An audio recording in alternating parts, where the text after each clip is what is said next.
Andrea, Nathan, hundreds gathered. They filled the intersection of Queen and Bay outside Old City Hall in front of the cenotaph behind me. It was unveiled 100 years ago.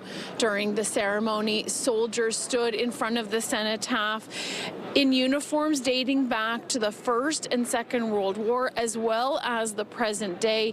Today's ceremony comes as the Second World War ended 80 years ago, and the First World War ended more than 100 years ago. The ceremony, we saw a choir singing a version of the poem in Flanders Field. A solo trumpeter played The Last Post, and there was a moment of silence. Toronto's mayor and Ontario's lieutenant governor spoke to everyone in attendance. For over a century, the people of Toronto have gathered here at Old City Hall to honor the brave men and women who served and gave their lives for Canada. This sacred ground holds the echoes of generations who answered the call of duty. Young Canadians who left their homes, their families, and their futures behind to defend the peace and freedoms we too often take for granted.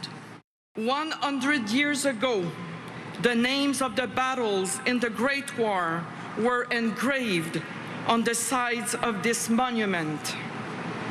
Ypres, Somme, Mount Sorel, Vimy, Zeebrugge, Passchendaele, Amiens, Arras, Cambrai.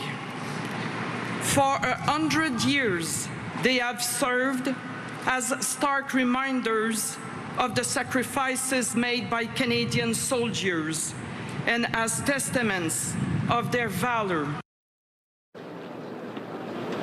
This ceremony, of course, to honor all of those who paid the ultimate sacrifice, but not just in world wars, also in other conflicts and peacekeeping efforts. Many in the crowd are veterans, or they simply just wanted to come and pay their respects.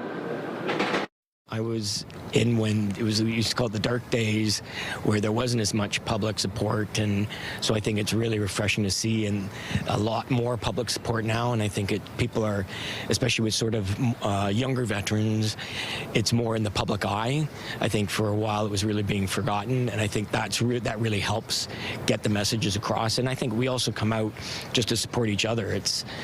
We try to keep up with each other, and this is a time during the year where we can all get together, tell those old stories and just visit with friends that you haven't seen for a while.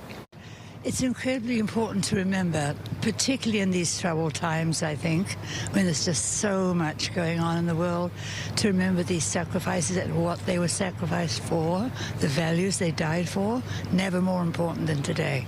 It's a day for remembrance of the deepest thing, isn't it? It really is. It's just something, never get over it. And I was never in it. We're all here because of what these guys and gals did. It's that simple. And this ceremony had a very special moment near the end. There was a 101-year-old veteran here who laid a wreath, and everyone clapped for him. And so that was a very beautiful and poignant way to end this ceremony. Reporting live, I'm Beth Macdonell. Andrea, back to you. Thank you, Beth.